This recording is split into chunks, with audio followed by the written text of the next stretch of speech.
السلام علیکم ورحمۃ اللہ۔ ان الحمد للہ نحمده ونستعینه ونستغفره ونعوذ باللہ من شرور انفسنا ومن سیئات اعمالنا من يهده الله فلا مضل له ومن يضلل فلا هادي له واشهد ان لا اله الا الله واشهد ان محمدا عبده ورسوله رب اشرح لي صدري ويسر لي امري واحلل عقدة من لساني يفقهوا قولي رب زدنی علما رب زدنی علما رب زدنی علما آمین یا رب العالمین۔ ہر قسم کی تعریف اور شکر اللہ رب العزت کے لیے لائق اور زیبا ہے، جو ساری کائنات کا ایک و تنہا خالق، مالک، مربی اور منتظم ہے۔ درود و سلام ہو انبیاء اکرام پر، خصوصاً نبی مکرم رحمت للعالمین امام الانبیاء محمد صلی اللہ علیہ وسلم پر اور آپ کے اصحاب پر۔ معزز سامعین اکرام، آج انشاءاللہ تعالیٰ سورہ ہود کی آیت نمبر 1 سے کلاس رہے گی۔ اللہ رب العزت سے دعا ہے کہ اللہ رب العزت ہمیں صحیح معنوں میں قرآن مقدس کو سمجھنے، اس پہ غور فکر کرنے، اس پہ ایمان لانے اور عمل کے ساتھ لوگوں تک پہنچانے کی توفیق عطا فرمائے، آمین یا رب العالمین۔ لفظی ترجمے کے اوپر غور کریں۔ اعوذ باللہ من الشیطان الرجیم، اے اللہ ہم تیری پناہ میں آتے ہیں شیطان سے۔ اے اللہ تو ہمیں شیطان کے مکر و فریب سے بچا لے کہ وہ تیرے دین سے، تیرے کلام سے ہمیں دور کر دے۔ بسم اللہ الرحمن الرحیم، اللہ کے نام سے جو رحمان اور رحیم ہے۔ اس عظیم کام کو ہم اللہ سبحانہ وتعالیٰ کے نام سے شروع کرتے ہیں، جو بہت مہربان اور بار بار رحم فرمانے والا ہے۔ الف لام را، الف لام را، کتاب ایک کتاب ہے، احکمت پختہ کی گئی، احکمت پختہ کی گئی، آیاتہ آیات اس کی، ثم پھر فصلت کھول کر بیان کی گئی، من لدن طرف سے، حکیم بہت حکمت والے، خبیر خوب خبر والے کی طرف سے۔ یعنی یہ کتاب اللہ سبحانہ وتعالیٰ جو حکیم اور خبیر ہے اس کی طرف سے نازل کی۔ کیوں؟ کیا پیغام ہے اس میں؟ اللہ کے نہ تعبدو، تم عبادت کرو، الا اللہ مگر اللہ کی، تم ایک رب کی عبادت کرو، تم نہ عبادت کرو مگر صرف اللہ کی۔ اس بات اور نفی دونوں ذکر ہو۔ اننی بے شک میں، اگر ایسا کیا یا ایسا نہیں کیا تو کیا پیغام ہے؟ اننی بے شک میں، لکم تمہارے لیے، منہ اس کے طرف سے، نذیر ڈرانے والا ہوں۔ یعنی اگر تم ایک رب کی عبادت پہ نہ آئے تو میں ڈرانے والا ہوں، اور اگر آ گئے وہ بشیر اور خوشخبری دینے والا۔ وَأَنِ اسْتَغْفِرُوا، اور یہ کہ تم بخشش مانگو، جو گناہ تم سے ہو گئے ہیں اس کی بخشش مانگ لو، ربکم اپنے پروردگار سے، اپنے رب سے، ثم پھر توبو تم توبہ کرو، الیہ طرف اس کی، یعنی اس کے طرف پلٹ جاؤ، اس کی طرف توبہ کر لو۔ کیا فائدہ ہوگا اس کا؟ یمتعکم، وہ فائدہ دے گا تمہیں، متاعن فائدہ، حسنا اچھا، یعنی دنیا کے اندر تمہیں بہترین فائدہ دے، الی اجل ایک مدت تک۔ اس سے پتہ چلا کہ یہ دنیا کا فائدہ ہے، ایک مدت تک، مسمن مقررہ، یعنی دنیا کے ایک مقررہ وقت تک تمہیں فائدہ دے گا۔ ویوتی، اور وہ دے گا، کل ہر، ذی فضل صاحب فضل کو، فضلہ فضل اس کا، اور صاحب فضل کو اس کا فضل بھی اللہ سبحانہ تعالیٰ عطا کرے گا۔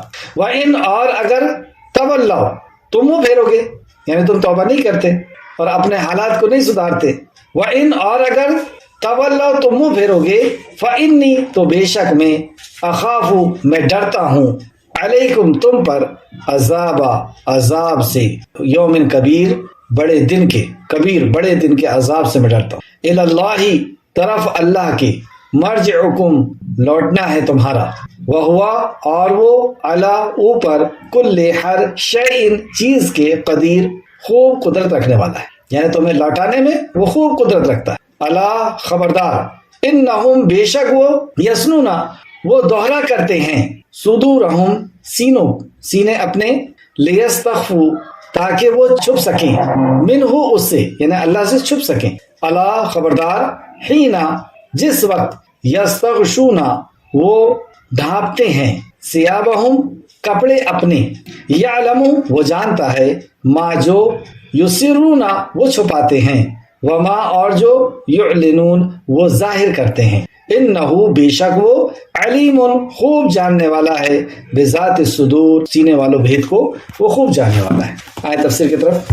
سورہ ہود مکی صورت ہے اور مکہ کے آخری دور میں نازل ہوئی، جس وقت بہت زیادہ سنگین حالات تھے. یعنی جو ایک رب کی عبادت پر آ گیا تھا، جس نے رسالت کو قبول کر لیا اور نبی مکرم صلی اللہ علیہ وسلم کی اطاعت اور فرمانبرداری میں آ کر کے ان نے باطل معبود کو چھوڑ دیا اور ایک رب کی عبادت پر تیار ہو گیا، نبی مکرم کی اطاعت کے لیے تیار ہو گیا. تو ان لوگوں کے ساتھ بہت ظلم ڈھائے جا رہے تھے، اور صحابہ اکرام کو رسول مکرم صلی اللہ علیہ وسلم نے مکہ چھوڑ کر کے ہجرت کرنے کا بھی حکم دے دیا تھا آخری دور میں، مطلب بہت زیادہ سنگین دور میں. تو اس صورت میں بتایا گیا ہے کہ ان حالات میں کیا کیا جائے، یعنی ایسے سخت حالات میں بھی آپ اپنے اس پیغام کو اور زیادہ تیزی کے ساتھ پہنچائیں. یہ 3 صورتیں جو انبیاء کے نام پر ہے، جیسے سورہ یونس، سورہ ہود، سورہ یوسف، یہ ایک ساتھ جو آئی ہے، اس کا مضمون بھی ملتا جلتا ہے. اس صورت میں بھی ان قوموں کا تذکرہ ہے جنہوں نے پیغمبروں کی تکذیب کی، یعنی پیغمبروں کا انکار کیا، پیغمبروں کی تعلیمات کا انکار کیا، ان کی دعوت کا انکار کیا، تو عذاب الہ کا نشانہ بنے. تو یہ لوگ اللہ رب العزت کے غضب اور قہر کا نشانہ بنے اور اللہ کی زمین سے حرف غلط کی طرح مٹا دیے گئے، اور اوراق کے تاریخ پر عبرت کا نمونہ بن کر آج بھی موجود ہیں. ہسٹری میں یہ ایک عبرت کا نشان بنے ہوئے رہ گئے. اس صورت کے تعلق سے امام عیسیٰ ترمذی رحمۃ اللہ علیہ نے حضرت ابن عباس رضی اللہ عنہ کی روایت کو بیان کیا ہے کہ حضرت ابو بکر صدیق رضی اللہ عنہ نے عرض کیا، اے اللہ کے رسول، آپ تو بوڑھے ہو گئے ہیں. آپ نے فرمایا، سورہ ہود، سورہ واقعہ، سورہ مرسلات، سورہ نبا اور سورہ تکویر نے مجھے بوڑھا کر دیا. اور ایک اور روایت میں یہ الفاظ ہیں کہ مجھے سورہ ہود اور اس جیسی دیگر صورتوں نے بوڑھا کر دیا. ترمذی شریف حدیث نمبر 3297 اور علامہ البانی نے اس حدیث کو صحیح کہا ہے کہ سورہ ہود نے مجھے بوڑھا کر دیا. اس صورت میں ایسے مضمون ہیں اور ایسی تعلیمات ہیں جن کا رسول مکرم صلی اللہ علیہ وسلم کا پر ایسا اثر پڑا کہ آپ کی داڑھی مبارک کے چند بال سفید ہونے لگے. تو حضرت ابوبکر صدیق نے آپ سے پوچھا کہ یا رسول اللہ، آپ تو بوڑھے ہو رہے ہیں. یعنی ایسی فکر امت کی اور ان کے نہ ماننے کی وجہ سے ان کے جہنم میں جانے کی ایسی فکر، اور اس پیغام کو انسانیت تک پہنچانے کی ایسی فکر، ان کو جہنم سے عذاب سے بچانے کی ایسی فکر. کیسا یقین، اللہ اکبر، کہ اس فکر نے آپ کو بوڑھا کر دیا. اور جس قدر سخت مخالفت تھی، اتنا ہی حکم کہ بھرپور طریقے سے، بھرپور طاقت کے ساتھ اس پیغام کو پہنچا دیجیے. آیت دیکھیں کس انداز میں اللہ سبحانہ تعالیٰ بیان فرماتا ہے. بسم اللہ الرحمن الرحیم، الف لام را. الف لام را یہ حرف مقطعات ہیں، یعنی الگ الگ پڑھے جانے والے، اور اس کی تفسیر سورہ بقرہ میں گزر چکی ہے. کتاب احکمت آیاتہ ثم فصلت من لدن حکیم خبیر. یہ وہ کتاب ہے جس کی آیتیں محکم کی گئی ہیں، پھر تفصیل سے بیان کی گئی ہے. محکم کی گئی ہے اور تفصیل سے بیان کی ہے، سے کیا مراد ہے؟ یعنی قرآن مجید کی آیت کریمہ الفاظ کے اعتبار سے محکم اور معنی کے اعتبار سے مفصل ہے. یعنی کم لفظوں میں اللہ رب العزت نے بڑی باتیں کہی.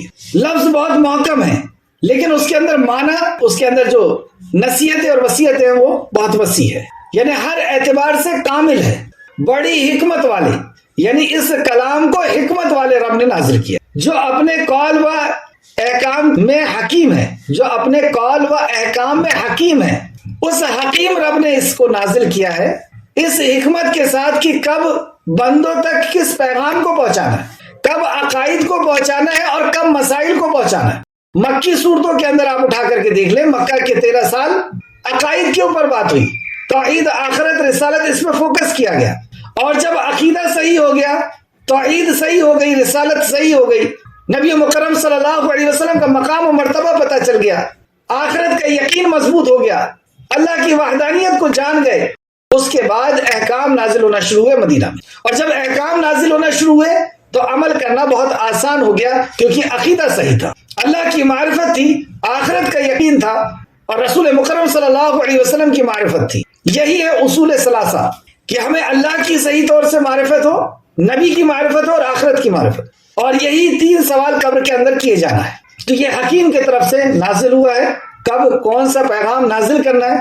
آپ دیکھیں مسائل بھی جو نازل ہوتے تھے جو حکم بھی نازل ہوتا تھا وہ بھی حکمت کے ساتھ تھا کہ شراب چھوڑنا ہے تو کس طریقے سے اسٹیپ بائی اسٹیپ اس کو ختم کیا جائے، زنا کو کس طریقے سے روکا جائے گا، کہ پہلے یہ سزا ہے کہ گھر کے اندر اس کو قید کر کے رکھو، پھر بعد میں دوسری سزا آ رہی ہے۔ تو خلاصہ یہ کہ اس سے بڑی حکمت کی اور کوئی کتاب نہیں ہو سکتی۔ یہی حکمت ہے کہ پہلے توحید کی دعوت دی جائے۔ آگے اللہ سبحانہ تعالیٰ نے فرمایا بہت خبر رکھنے والے کے طرف سے، یعنی حکیم اور خبیر کے طرف سے یہ نازل ہوئی ہے، خوب خبر ہے اسے۔ سوال یہ اٹھتا ہے کہ نازل کیوں کی گئی؟ ٹھیک ہے، حکمت سے نازل ہوئی، حکیم اور خبیر کی طرف سے نازل ہوئی، کیا احکام ہے اس کے اندر، کیوں نازل کی گئی؟ آگے اللہ سبحانہ تعالیٰ نے آگے فرما دیا الا تعبدوا الا اللہ، جو دوسرے مقصدوں کا بھی خلاصہ ہے۔ جیسے سورہ سعد میں بتایا گیا کہ تم غور و فکر کرو تاکہ تم نصیحت حاصل کرو، سورہ سعد آیت نمبر 29 دیکھیں، اور اسی طریقے سے سورہ فرقان آیت نمبر 1 میں بتایا گیا کہ یہ برکت والی کتاب ہے، فیصلہ کن کتاب ہے جہانوں کے لیے ڈرانے والے کی طرف سے۔ سورہ یونس آیت نمبر 57 میں بتایا اس میں عظیم نصیحت ہے اور شفا اور رحمت ہے۔ آیت کو سماعت فرمائیں، سورہ سعد آیت نمبر 29، یہ ایک کتاب ہے، ہم نے اسے آپ کی طرف نازل کیا ہے، بہت بابرکت کتاب ہے۔ کیوں نازل کیا اللہ؟ تاکہ وہ اس کی آیت پر غور و فکر کریں۔ تو قرآن کے نزول کا مقصد چوم لینا، رکھ دینا، قسم کھا لینا، باندھ لینا، پی لینا، جلا دینا، پلیتے بنا کر کے، کیس لیے نازل کیا؟ کہاں لکھا ہے ایسا؟ اللہ سبحانہ تعالیٰ فرما رہا ہے بہت بابرکت کتاب ہے تاکہ وہ اس کی آیتوں میں غور و فکر کریں، اس کو سمجھیں، اس پہ غور و فکر کریں۔ کیا بیان فرمایا اللہ سبحانہ تعالیٰ نے؟ تاکہ وہ عقل والوں کے لیے نصیحت حاصل کریں، تو عقل والے اس سے نصیحت حاصل کر لیں، وہ برے عمل کے برے انجام سے بچنے والے بن جائیں گے۔ نصیحت سے یہی ہوتا ہے۔ سورہ فرقان آیت نمبر 1 میں اللہ فرماتا ہے بہت برکت والا ہے وہ جس نے اپنے بندے پر فیصلہ کرنے والی کتاب اتاری تاکہ وہ جہانوں کے لیے ڈرانے والا ہو جائے۔ اس لیے نازل کرائی تاکہ اس کے ذریعے سے ان کے اعمال سے ان کو ڈرانے والا ہو جائے کہ تمہارے جو عمل ہے اس عمل سے خبردار ہو جاؤ۔ سورہ یونس آیت نمبر 57، یا ایھا الناس قد جاءکم موعظۃ من ربکم وشفاء لما فی الصدور وہدی ورحمۃ للمؤمنین، اے لوگو بے شک تمہارے پاس تمہارے رب کے طرف سے عظیم نصیحت ہے، تمہارے خالق کی طرف سے آئی، اور اس کے لیے سراسر شفا ہے جو سینوں میں ہے، یعنی سینوں کے اندر جو کچھ بھی بیماریاں ہیں، چیلنج کر رہا اللہ سبحانہ تعالیٰ کہ ان ساری بیماریوں کا اس کے اندر علاج ہے، اور ایمان والوں کے لیے سراسر ہدایت اور رحمت ہے۔ ایمان اگر لے آؤ گے تو تمہارے لیے ہدایت اور رحمت۔ سورہ بنی اسرائیل آیت نمبر 9 اور 10، بلا شبہ یہ قرآن ان راستے کی ہدایت دیتا ہے جو سب سے سیدھا ہے، اور ایمان والوں کو جو نیک عمل کرتے ہیں بشارت دیتا ہے کہ بے شک ان کے لیے بہت بڑا اجر ہے۔ انہیں یہ بشارت دیتا ہے کہ ان کے لیے بہت بڑا اجر ہے، صرف آخرت میں یا دنیا میں بھی۔ آج ایک آیت ایسی آ رہی ہے جس میں اللہ سبحانہ تعالیٰ نے فرمایا، آج کی کلاس میں آئے گی، کہ اس میں دنیا کے لیے بھی برکت، اور یہ کہ بے شک جو لوگ آخرت پر ایمان نہیں رکھتے ہم نے ان کے لیے دردناک عذاب تیار کرا۔ اگر ایمان لے آؤ گے تو دنیا اور آخرت کی کامیابی کا وعدہ خالق کائنات کر، اور نہیں لائے تو عذاب کے لیے تیار ہو جاؤ۔ اس طرح ایک حدیث سیدنا عمر بن خطاب رضی اللہ عنہ بیان کرتے ہیں کہ رسول اللہ صلی اللہ علیہ وسلم نے فرمایا اس کتاب کے ذریعے اللہ تعالیٰ بہت قوموں کو عروج پر پہنچائے گا، یعنی اس کتاب کا اگر حق ادا کر دیے تو قوموں کو اللہ رب العزت بہت قوموں کو عروج پہ عطا فرمائے، اور اسے چھوڑ دینے کی وجہ سے بہت سی قوموں کو ذلت میں گرا دے گا، ذلیل کر دے گا، گرا دے گا اگر اس کے حقوق کو ادا نہ کیا۔ اور حقوق کیا ہے؟ اللہ کا کلام دل سے مانیں، یقین کریں اس بات کا، دوسرا غور و فکر کریں، تدبر کریں جو ابھی آیت گئی، اور تیسرا اس پر عمل کریں، اور عمل کے اندر پھر اس کو صحیح تلفظ کے ساتھ پڑھنا، یاد کرنا، لوگوں تک پہنچانا، یہ سب عمل کے اندر اور بھی دوسری چیزیں آ جاتی ہیں۔ تو مسلم شریف کی حدیث ہے کہ اگر اس پر ایمان لائیں گے، عمل کریں گے تو یہ عروج پر پہنچائے گی، اور اگر اس کو چھوڑ دیا تو یہ ذلت پہ پہنچا دے گی۔ مسلم شریف حدیث نمبر 1897۔ آیت پہ واپس آئیں، آیت نمبر 1 کو غور سے دیکھیں، الف لام را، یہ وہ کتاب ہے جس کی آیتیں محکم کی گئی ہیں پھر تفصیل سے بیان کی گئی ہے، بڑی حکمت والے بہت خبر رکھنے والے کے طرف سے یہ نازل ہوئی۔ اس کا پیغام کیا ہے؟ یہ نازل انبیاء پر ہوئی ہے، تو انبیاء کے آنے کا مقصد کیا ہے؟ اللہ تعبدوا الا اللہ، کہ یہ کہ تم اللہ کے سوا کسی کی عبادت نہ کرو، بے شک میں تمہارے لیے اس کے طرف سے ڈرانے والا اور خوشخبری دینے والا ہوں۔ اس بات کی خبر دینے میں آیا کہ اللہ کے سوا کسی کی عبادت نہ کرو، کہ بے شک میں تمہارے لیے اس کے طرف سے ڈرانے والا اور خوشخبری دینے والا ہے. یعنی اگر تم نے اس پیغام کو مان لیا تو خوشخبری ہے میرے طرف سے، اور اگر نہیں مانتے ہو تو میں تمہارے لیے ڈرانے والا ہوں کہ اگر تم توحید پر نہیں آئے، ایک رب کا حق اس کو نہیں دیا، تو پھر میں ڈرانے والا. نبیوں کے آنے کا مقصد جیسے یہاں پہ بتایا گیا کہ بے شک میں تو تمہارے لیے اللہ کی طرف سے بھیجا گیا ہوں کہ تم صرف اس رب کی عبادت کرو، اور میں ڈرانے اور خوشخبری دینے کے لیے آیا ہوں کہ جو مان لے گا، ایمان لا لے گا، اس کے لیے خوشخبری ہے. اس تعلق سے قرآن میں دوسرے مقام پر بھی اللہ سبحانہ تعالیٰ نے فرمایا، جیسے سورہ انبیاء آیت نمبر 25، سورہ انبیاء آیت نمبر 25، اور ہم نے تجھ سے پہلے کوئی رسول نہیں بھیجا مگر اس کے طرف کہ یہ وحی کرتے تھے کہ بے شک حقیقت یہ ہے کہ میرے سوا کوئی معبود نہیں، سو میری ہی عبادت کرو. یعنی ہر دور میں انبیاء علیہ السلام کو بھیجا اس لیے کہ اللہ کے سوا کوئی عبادت کے لائق نہیں اور تم صرف اسی کی عبادت. سورہ نحل میں بھی اللہ نے فرمایا وَلَقَدْ بَعَثْنَا فِي كُلِّ أُمَّةٍ رَسُولًا أَنِ اعْبُدُوا اللَّهَ وَاجْتَنِبُوا الطَّاغُوتَ، اور بلا شبہ یقیناً ہم نے ہر امت میں ایک رسول بھیجا کہ اللہ کی عبادت کرو اور طاغوت سے بچو. طاغوت یعنی ہر قسم کے شرک سے بچ جاؤ، اس لیے اللہ سبحانہ تعالیٰ نے بھیجا. اور جیسے کہ یہاں فرمایا ڈرانے والا اور خوشخبری دینے والا ہوں. سورہ شورى آیت نمبر 214، جب یہ آیت نازل ہوئی کہ اور اپنے سب سے قریب رشتہ داروں کو ڈراؤ، تو آپ صلی اللہ علیہ وسلم نے کوہ صفا پر کھڑے ہو کر قریش کے مختلف خاندانوں کو آواز دی اور اس جگہ جمع ہونے کا کہا. یا صباح یا صباح کہہ کر کے اس پہاڑی پر قریش کے لوگوں کو جمع کیا، اور آپ کی آواز سن کر کے سب جمع ہو. جب وہ وہاں جمع ہو گئے تو آپ نے ان سے دریافت کیا، آپ نے ان سے فرمایا، دیکھیں پہلے اپنی صداقت کو کا اقرار کرایا. تو یہاں پہ دائی کے لیے فکر کی بات یہ ہے کہ کیا اس کی پوزیشن معاشرے کے اندر، اس کے اخلاق، اس کا کیریکٹر، اس کا کردار ایسا ہے. آپ دیکھیں کوہ صفا پہ کھڑے ہو کر کے آپ آواز دے رہے ہیں سرداروں کو، اور سردار پہنچ جائے لبیک ہے، اور پھر اس کے بعد اپنے کیریکٹر کا لوہا منوا رہے ہیں کہ میں تمہارے نزدیک کیسا ہوں، کیا میری بات کا تمہیں یقین ہوتا ہے. تو آپ نے فرمایا جب یہ لوگ جمع ہو گئے، حدیث کے الفاظ، اگر میں تم سے یہ کہوں کہ اس وادی میں یعنی اس پہاڑی کے پیچھے کوئی لشکر ہے جو تم پر دھابا بولنے والا ہے، تو کیا تم مجھے سچا سمجھو گے؟ کیا تم مجھے سچا سمجھتے ہو، جانتے ہو، کیا یقین کرو گے میری اس بات کا؟ انہوں نے جواب دیا ہاں کیوں نہیں، کہ ہم نے آپ کو ہمیشہ سچا ہی پایا ہے.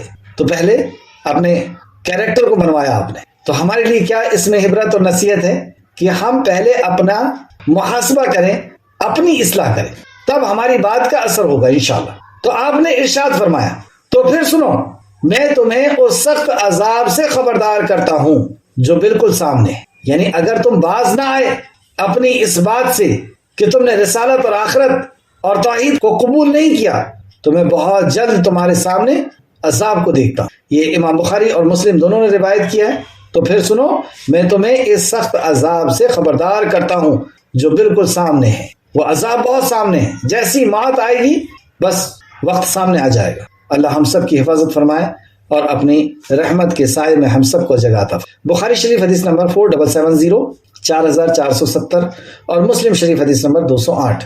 آیت نمبر 2 کو پھر سے دیکھیں، یہ کہ تم اللہ کے سوا کسی کی عبادت نہ کرو، بے شک میں تمہارے لیے اس کے طرف سے ڈرانے والا اور خوشخبری دینے والا ہوں، اور یہ کہ تم اپنے رب سے بخشش مانگو، پھر تم اس کے طرف توبہ کرو. یعنی جو تم نے گناہ کر رہے ہو یا تم نے جو گناہ کیا ہے، اس گناہ سے، اس شرک اور کفر اور نبی کی اطاعت اور نافرمانی، ان سب سے تم اللہ کی بخشش مانگ لو اور اس کے حضور توبہ کر لو. کیا فائدہ ہوگا توبہ کرنے سے؟ وہ تمہیں بہت اچھا فائدہ دے گا ایک مقررہ وقت تک، اور ہر صاحب فضل کو اس کا فضل بخشے گا.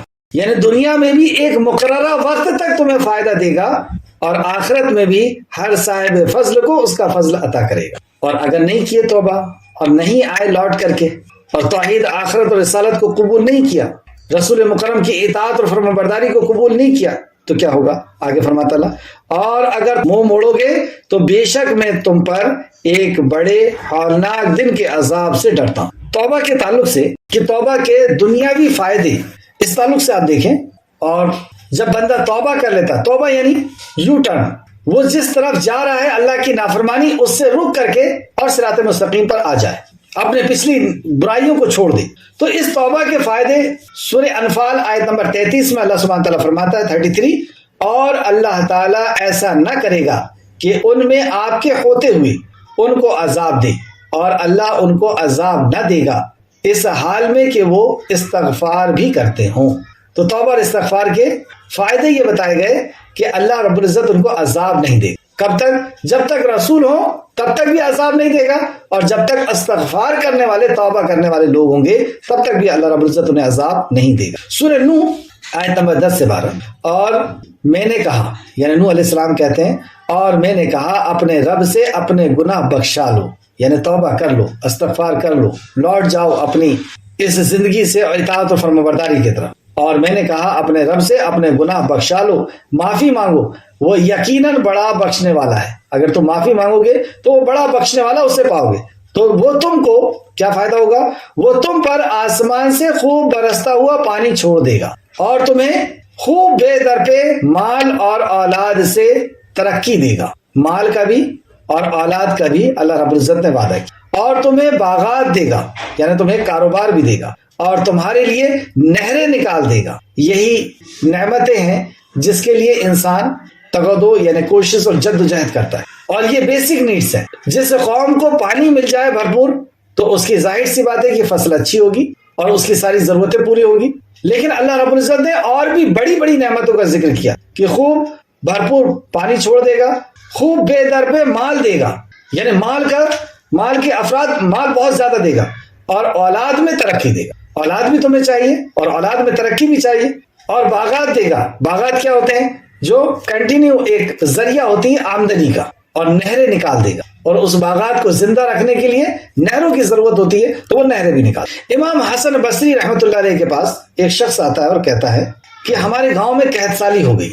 امام کہتے ہیں کہ تم استغفار کرو، مطلب جو گناہ ہو چکے ہیں اس کی توبہ کر لو۔ چلا گیا۔ دوسرا شخص آیا بعد میں، وہ کہتا ہے مجھے اولاد چاہیے، اولاد نہیں۔ آپ کہتے ہیں کہ استغفار کرو، توبہ کرو اللہ رب العزت، مانگو اللہ سے۔ تیسرا آتا ہے کہ میں مال کی وجہ سے بہت پریشان ہوں، بعد میں پھر اس کو بھی استغفار کا کہا۔ شاگرد نے پوچھا کہ 3 لوگوں نے الگ الگ فتوے مانگے تھے، الگ الگ مسائل تھے، اور جواب ایک ہی۔ تو آپ نے یہی آیت تلاوت فرمائی کہ اللہ نے وعدہ کیا کہ تم استغفار کر لو، میں تمہیں خوب برستا ہوا پانی تم پر چھوڑوں گا، اور خوب بے در پہ مال دوں گا، اولاد دوں گا، اور باغات اور نہریں عطا۔ تو سورہ ہود میں بھی ہم نے دیکھا آیت نمبر 3 میں اللہ رب العزت نے دنیا دینے کا وعدہ فرمایا۔ جب بندہ توبہ کر کے اور صراط مستقیم پر آ جاتا ہے، توبہ کا مطلب یہ ہوتا ہے کہ صراط مستقیم پہ آ جانا، تو اللہ رب العزت نے سورہ نحل آیت نمبر 97 کے اندر فرمایا جو شخص نیک عمل کرے گا، مرد ہو یا عورت، اور وہ ہو مومنوں میں سے، تو ہم ضرور اس کو دنیا میں پاک یعنی آرام والی زندگی میں زندہ رکھیں گے، یعنی پاکیزہ زندگی، پاکیزہ رزق اللہ سبحانہ تعالیٰ نے اس کے لیے وعدہ کیا، سکون اور اطمینان کی زندگی کا اس کے لیے وعدہ کیا کہ وہ جو نیک عمل کرے گا اور وہ مومن بھی ہو، وہ مرد ہو یا عورت، اللہ رب العزت نے اس سے وعدہ کیا۔ یہ بتانے کا مقصد یہ کہ اکثر شیطان ڈراتا ہے اس بات سے کہ تم شریعت پہ عمل کرنے لگ جاؤ گے تو تباہ ہو جاؤ گے، تمہارا عیش و آرام ختم ہو جائے گا، جبکہ اللہ سبحانہ تعالیٰ یہ بتاتا ہے کہ اگر تم توبہ کر لو گے اور لوٹ آؤ گے اپنی اصل پر، اس فطرت پہ جس فطرت پہ تم کو اللہ سبحانہ تعالیٰ نے پیدا کیا ہے، تو اللہ رب العزت سکون اور اطمینان اور پاکیزہ رزق اللہ رب العزت عطا فرمائے، اور یہ ساری نعمتیں تم کو عطا فرمائے۔ تو اللہ رب العزت کی خبر پر ایمان رکھیں گے یا شیطان کی وسوسے پر؟ تو ایمان والے اللہ کے خبر پر ایمان رکھتے ہیں اور اطاعت و فرمانبرداری کے لیے جٹ جاتے ہیں۔ اب سوال یہ ہوتا ہے کہ توبہ کرنے کا اللہ نے کہا ہے اور اتنے بڑے بڑے وعدے اللہ کی طرف سے، تو یہ توبہ ہے کیا چیز، کیسے کی جاتی ہے، کیا شرائط ہے توبہ کی؟ تو توبہ کی شرائط کے لیے چند آیتیں بھر آپ نوٹ کر لیں۔ سورہ آل عمران آیت نمبر 31 میں اس میں ایک شرط بتائی گئی ہے کہ اتباع کرنی ہوگی رسول اللہ صلی اللہ علیہ وسلم کی، تو اللہ توبہ قبول کرے گا۔ اس طریقے سے سورہ مائدہ آیت نمبر 39 میں اللہ نے فرمایا کہ اپنی اصلاح کر لیں، یعنی جو برائی ہے اس کو ختم کر لیں، سورہ مائدہ آیت نمبر 1، اور پھر اللہ رب العزت معاف۔ اس طریقے سے سورہ انفال آیت نمبر 38 کہ جو عمل کر رہے تھے اس سے باز آ جاؤ، رک جاؤ، اس سے دوبارہ نہ کرنے کا ارادہ کر لو۔ اور اسی طریقے سے سورہ بقرہ آیت نمبر 160 میں کہ اصلاح کر لو اور بیان کر دو جو چھپائے ہو۔ سورہ فرقان آیت نمبر 70 میں کہ ایمان ڈالو اور نیک عمل کر لو۔ خلاصہ یہ ان آیتوں کا کہ توبہ ان شرائط کے ساتھ کی جائے گی۔ نمبر 1، یہ 6 شرائط لکھ لیں. نمبر 1، اخلاص کے ساتھ توبہ ہو، یعنی اللہ کے ڈر سے، بندوں کے ڈر سے توبہ نہیں، گورنمنٹ کے ڈر سے یا باپ کے ڈر سے، ماں کے ڈر سے، یا کسی بھی ڈر سے نہیں، اللہ کی ڈر سے توبہ کریں. کچھ لوگ بڑی بیماری کی وجہ سے توبہ کر لیتے ہیں کہ اب میں تمباکو نہیں کھاؤں گا، اب میں سگریٹ نہیں پیوں گا کیونکہ کینسر ہوگا. نہیں، اللہ کے ڈر سے توبہ. پہلی شرط اخلاص، اور ہر عمل کی یہ بنیاد ہے ایمان، اخلاص اور نبی کا طریقہ. تو اخلاص ہو نمبر 1. دوسرا، ندامت ہو. ندامت یعنی شرمندگی ہو، پشیمانی ہو کہ غلطی ہو گئی، یہ مطلب اندر سے یہ فیلنگس آئے کہ ہاں غلطی ہو گئی، پچھتاوا ہو اس کا. چین نہ آئے جب تک، چین اور قرار نہ آئے جب تک ہم توبہ نہ کریں. گناہ پر خوش نہ ہونا، اس کا مطلب یہ ہے کہ گناہ کر کے بعد میں اسے یاد کر کر کے خوشی، یہ فیلنگس نہیں ہونا. گناہ کرنے کے بعد میں جب وہ گناہ یاد آئے تو شرمندگی محسوس ہو کہ اتنا بڑا گناہ کیے تھے، اتنی بڑی نافرمانی کیے تھے، چین نہ ملے. تیسرا، گناہ چھوڑ دے، نیک کام کرنے لگ جائے، نبی کریم صلی اللہ علیہ وسلم کی اطاعت کرنے لگ جائے، گناہ چھوڑ دیں. تیسرا. چوتھا، آئندہ نہ کرنے کا ارادہ کر لیں. وہ ہو جائے بشریت کے تقاضے کے تحت تو وہ ایک الگ میٹر ہے کہ ہم نے غلطی کی اور کچھ دن کے بعد پھر وہی غلطی کر لی، پھر توبہ کریں. ارادہ تو پختہ تھا کہ اب نہیں ہوگی غلطی، لیکن ہو گئی غلطی تو اللہ رب العزت سے پھر معافی مانگی. لیکن جب توبہ کر رہے ہیں، جب پختہ ارادہ ہو کہ اب یہ غلطی نہیں کرنا ہے. پانچواں، توبہ کے وقت کے اندر توبہ کریں. توبہ کے وقت کے اندر توبہ کریں، یعنی موت سے پہلے. اور موت کا وقت کب آنا ہے ہم نہیں جانتے. جب جاگنے کا وقت آ جائے گا، روح کھینچنے کا وقت آ جائے گا، جب ٹہنی سے ٹہنی ٹکرانے لگے گی، جو قرآن کے اندر 30ویں پارے میں اللہ نے فرمایا، ایڑی سے ایڑی جب رگڑنے لگتی ہے اور پتہ چلتا ہے کہ اب روح نکلنے والی، ایسے وقت کی توبہ قبول نہیں ہوتا. تو وقت کے پہلے سے مراد یہ ہے کہ موت کے پہلے اور قیامت کے پہلے، کیونکہ قیامت کا جب سورج نکلے گا اس وقت کی بھی توبہ قبول نہیں ہوگی. یا عذاب آ ہی جائے گا تو اس وقت کی بھی توبہ قبول نہیں ہوگی، جیسے کہ فرعون نے اس وقت کیا تھا. تو پانچواں ہے توبہ کے وقت کے اندر. تو ابھی وقت ہے، توبہ کر سکتے ہیں. چھٹواں، عمل کا تعلق مخلوق کے ساتھ ہے.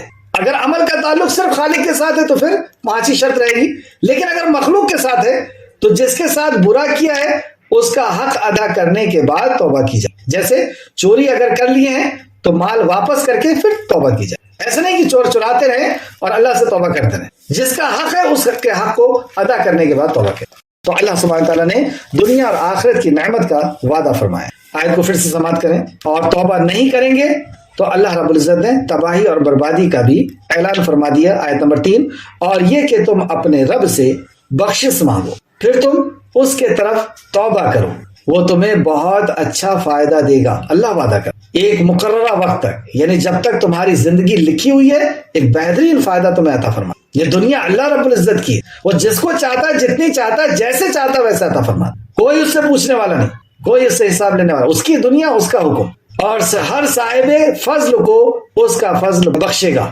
ہر صاحب فضل کو اس کا فضل بخشے گا.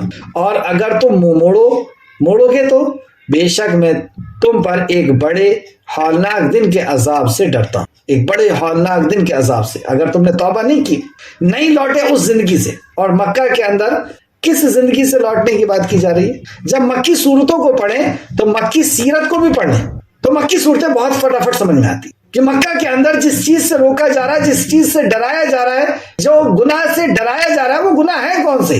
کس گناہ سے روکا جا رہا تھا مکہ کے اندر؟ تو صرف اور صرف شرک سے، کہ جو 360 خانے کعبہ کے اندر بت رکھے اس کو ختم کرو. اور نبی مکرم صلی اللہ علیہ وسلم کی اطاعت کی طرف بلایا جا رہا تھا کہ نبی اور رسول مان لو دل کی گہرائی کے ساتھ، اور آخرت کے یقین کی طرف بلایا جا رہا تھا. تو اگر تم نے انکار کیا، نہیں پلٹے اپنے باپ دادا کے رسم رواج اور طریقوں سے، اور وہ جن کی عبادت کرتے تھے ان کی عبادت سے نہیں مڑے تم، اور نہیں تم نے نبی کی اطاعت کی اور نبی اور رسول مانا، تو میں ایک بہت بڑے دن کے عذاب سے ڈرتا ہوں کہ وہ تم پر آ لے گا. آیت نمبر 4، تمہارا لوٹنا اللہ ہی کی طرف ہے اور وہ ہر چیز پر خوب قادر ہے.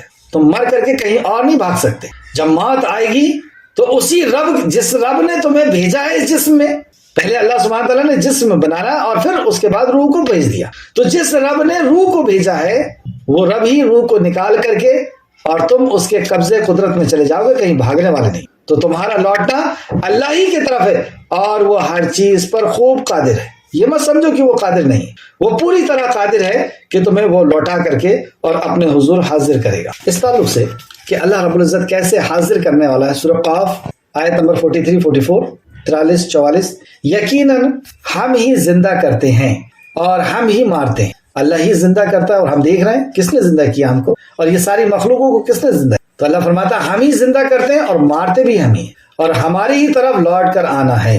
جس دن زمین پھٹ پڑے گی, جس دن زمین ان سے پھٹ پڑے گی, یعنی زمین پھٹے گی اور انسان نکل کر اپنے رب کے حضور حاضر ہوگا. جیسے دانا زمین کے اندر پڑا رہتا ہے اور اللہ کا حکم آتا ہے, بارش ہوتی ہے اور وہ زمین کو پھاڑ کر کے باہر آتا ہے ایک سبزے کی شکل میں, ایک پودے کی شکل میں.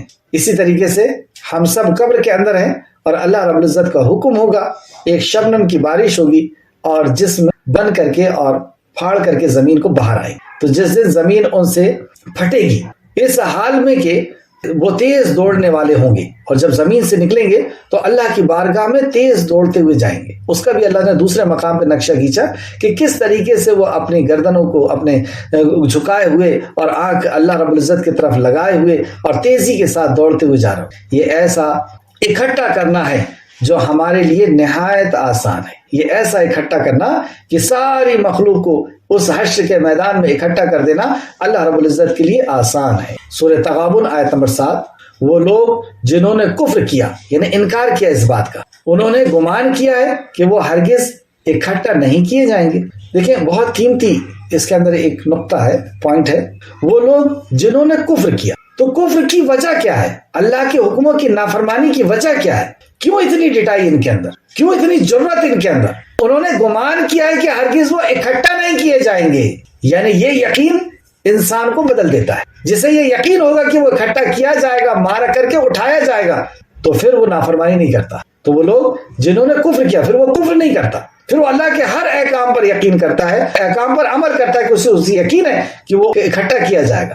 کہہ دیجئے کیوں نہیں, میرے رب کی قسم ضرور بالضرور اکٹھا کیے جائیں گے. اللہ رب العزت فرمایا کہ قسم کھا کے اپنے رب کی انہیں یقین دلا دو کہ وہ ضرور بالضرور اکٹھا کیے جائیں. یعنی یہ زندگی ہی سب کچھ نہیں ہے, ہمیں مرنا ہے اور اپنے خالق کے سامنے حاضر ہونا, پھر تمہیں وہ ضرور بالضرور بتائے گا جو تم نے کیا, اور یہ اللہ پر بہت آسان ہے. مطلب تمہارا حساب و کتاب لے لینا, ایک ایک دن کا ریکارڈ اور ایک ایک پل کی خبر کہ تمہاری نگاہوں نے کیا خیانت کی تھی, تمہارے کانوں نے کیا خیانت کیا تھا, تمہارے دل نے کیا سوچا تھا. ایک ایک خبر کو لینے کے لیے اللہ رب العزت کے لیے یہ ساری چیزیں آسان. تم کو پیدا ہی نہیں کرنا, تمہارا حساب بھی لینا اس کو آسان. اور جس نے اس کا انکار کیا, سیدنا ابو ہریرہ رضی اللہ عنہ بیان کرتے ہیں, رسول اللہ صلی اللہ علیہ وسلم نے فرمایا, اللہ عز و جل فرماتا ہے کہ ابن آدم, ایک بڑی حدیث ہے اس کا حصہ, ابن آدم میری تکذیب کرتا ہے یعنی مجھے جھٹلاتا ہے, حالانکہ اسے یہ زیب نہیں دیتا. تکذیب اس کا یہ کہنا ہے کہ اللہ مجھے دوبارہ زندہ نہیں کرے گا, جب اللہ نے اسے پہلی بار پیدا کیا ہے اور وہ مجھے جھٹلاتا ہے. یہ کیسا جھٹلا رہا پتا ہے آپ کو, سارے انبیاء نے اس خبر کو لے کر کے آئے, یعنی سارے انبیاء کی خبر جو اللہ کی طرف سے تھی اس کو جھٹلاتا ہے, جبکہ اس کو یہ زیب نہیں دیتا. حدیث قدسی ہے, بخاری شریف حدیث نمبر 3193 3197. ایک حدیث اور دیکھیں, سیدنا عبداللہ بن عباس رضی اللہ عنہ بیان کرتے ہیں, کفار میں سے یعنی مشرکین کو جب آپ نے یہ دعوت پیش کی, مشرکین کو جب رسول کریم صلی اللہ علیہ وسلم نے یہ دعوت پیش کی کہ اس دنیا کی زندگی کو سب کچھ مت سمجھو, جو کچھ تم اعمال کر رہے ہو ان اعمال کا تمہیں حساب دینا ہے اپنے رب کے سامنے حاضر ہو کر. تم حقوق اللہ کے اندر یا حقوق العباد کے اندر جو کچھ بھی خیانت کر رہے ہو, جو کچھ بھی نافرمانی کر رہے ہو, اللہ کے حق میں یا بندے کے حق میں, تمہیں مرنا ہے اور اس کے بعد اپنے رب کے سامنے حاضر ہونا ہے. تو جن لوگوں نے اس بات پر ایمان لے آیا وہ ایمان والے ہو گئے اور ان کے اندر سے ساری برائیاں ختم ہو. لیکن جن لوگوں نے انکار کیا تو کس حد تک جا کر کے انکار کیا اس حدیث میں دیکھیں, اور پھر ان کے لیے کیسے سخت وعید نبی مکرم نے بیان فرمایا. سیدنا عبداللہ بن عباس رضی اللہ عنہ بیان کرتے ہیں کہ کفار میں سے عاص بن وائل رسول اللہ صلی اللہ علیہ وسلم کے پاس ایک بوسیدہ ہڈی لے کر کے آیا, یعنی ایک کمزور بوسیدہ یعنی جو خراب ہو رہی ہے,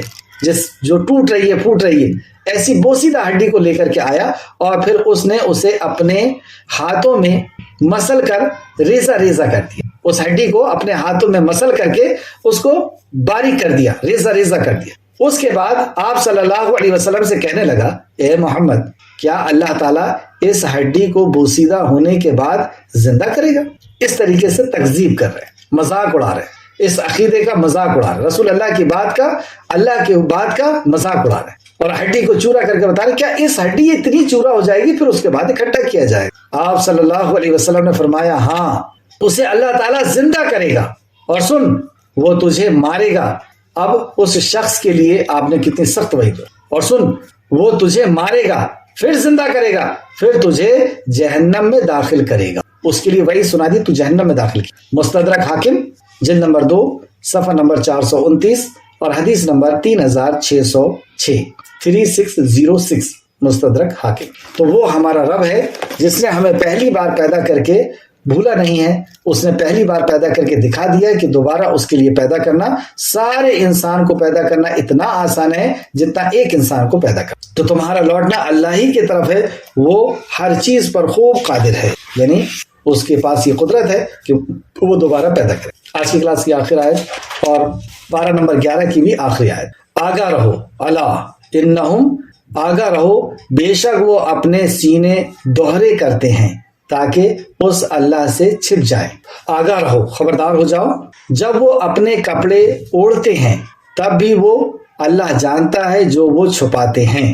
ہم کپڑے اوڑھ بھی لیں تو بھی وہ جانتا ہے، اور ظاہر کرتے ہیں تو بھی وہ جانتا ہے۔ بے شک اللہ سینوں کے راز خوب جانتا ہے، صرف جسم ہی نہیں سینوں کے راز کو بھی وہ جانتا ہے۔ اس آیت کے شأن نزول کے تعلق سے امام بخاری فرماتے ہیں کہ کچھ لوگ شرم اور حیا کے بنا پر قضاء حاجت کے لیے جب جایا کرتے یا ہم بستری کے وقت اپنے آپ کو چھپاتے تھے اللہ رب العزت سے حیا کر کے، ڈھانکنے کی کوشش کرتے تھے، تو اللہ سبحانہ تعالیٰ نے فرمایا کہ تم یہ ڈھانکو یا نہ ڈھانکو، اللہ کے لیے سب برابر۔ یہاں تک کہ صرف جسم ہی نہیں، جسم ہم ڈھانک بھی لیں تو بھی اللہ رب العزت کے لیے وہ ڈھانکنا نہیں ڈھانکنا ایک جیسا ہے۔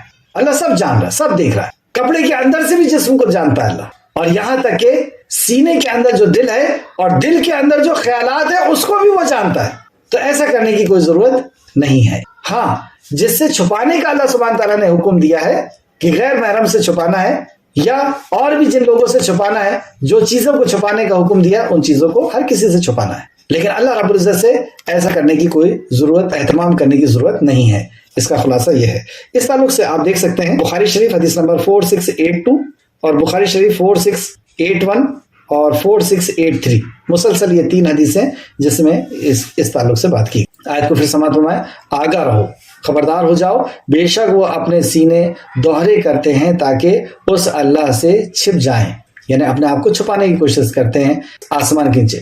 آگاہ رہو، جب وہ اپنے کپڑے اوڑھتے ہیں تب بھی وہ اللہ جانتا ہے جو وہ چھپاتے ہیں اور ظاہر کرتے ہیں۔ بے شک اللہ سینے کے راز خوب جاننے والا۔ آخر بے شک اللہ رب العزت ہمارے سینے کے راز کو اور ہم سب کے نقل و حرکت کو، سب چیز کو جاننے والا ہے، وہ باریک بین اور باخبر ہے۔ آخر میں اللہ سبحانہ تعالیٰ سے دعا ہے کہ اللہ ہم نے جو کچھ بھی پڑھا سمجھا اس پہ ہمیں مزید غور و فکر کرنے کی، پڑھنے کی اور اس پر ایمان لانے کی، عمل کرنے کی توفیق عطا فرما۔ جب تک ہمیں زندہ رکھ، ایمان، اخلاص اور عمل صالح کے ساتھ زندہ رکھ، ہمارا خاتمہ بالخیر فرما اور نیکوکاروں کے ساتھ ہمارا شمار فرما دے۔ آمین یا رب العالمین۔ اللہم صلی وسلم علی نبی محمد۔